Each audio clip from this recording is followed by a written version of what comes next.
Shalom teman-teman, jumpa lagi dengan saya Sahat. Rasul Paulus kepada anak rohaninya Timotius dalam 1 Timotius pasal yang keempat ayat 13 menuliskan demikian.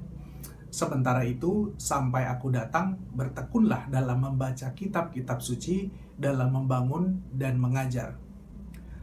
Kita sering berpikir bahwa gerakan reformasi gereja di Eropa pada abad 15 itu hanya persoalan reformasi doktrin.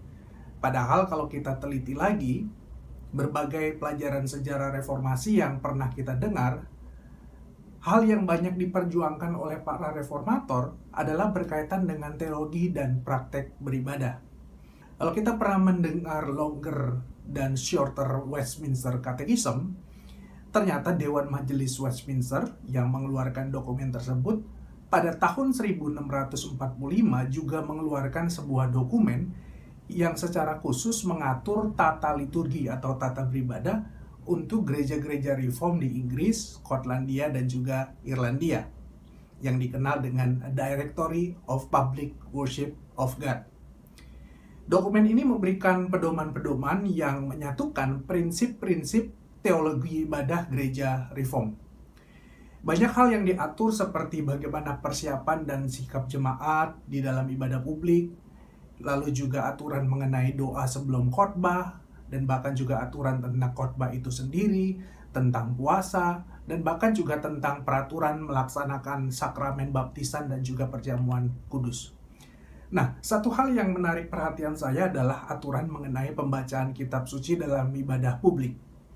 Para reformator percaya bahwa pembacaan kitab suci adalah bagian dalam ibadah kepada Allah sebagai sarana yang dikuduskan Allah demi kebangunan rohani jemaat.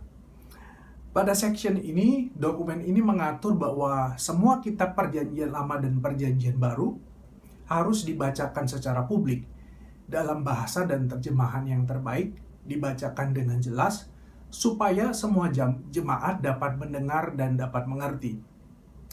Selain itu juga ada sebuah keharusan supaya semua membaca seluruh kitab secara berurutan supaya semua jemaat mengenal seluruh isi kitab suci.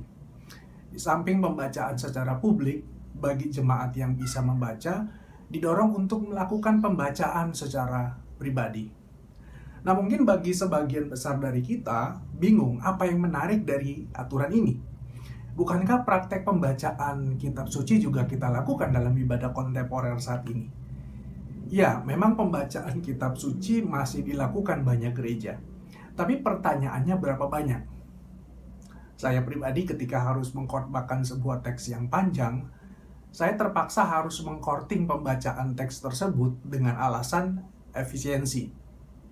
Dan yang kedua, apakah pembacaan tersebut menyeluruh, mencakup perjanjian lama dan perjanjian baru?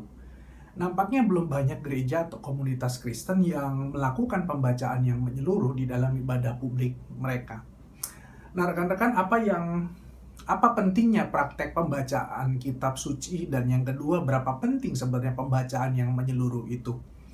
Nah, yang pertama, sebenarnya praktek pembacaan kitab suci itu bukan penemuan para reformator.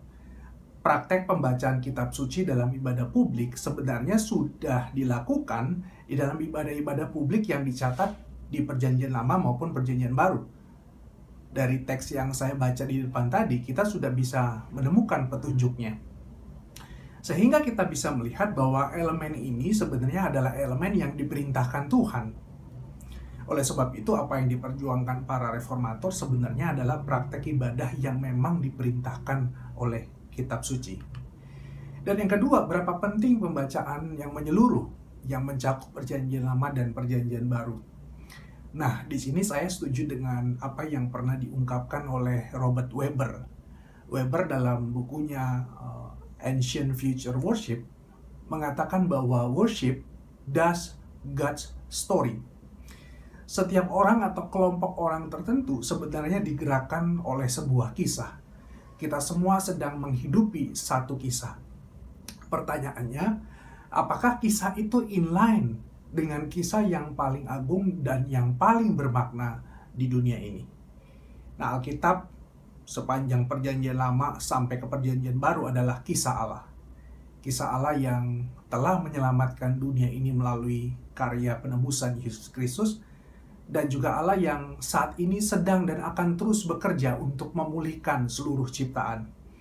Itu sebabnya betapa penting menceritakan, memeragakan kisah Allah yang lengkap yang dituturkan dalam Perjanjian Lama sampai Perjanjian Baru di dalam ibadah mingguan kita.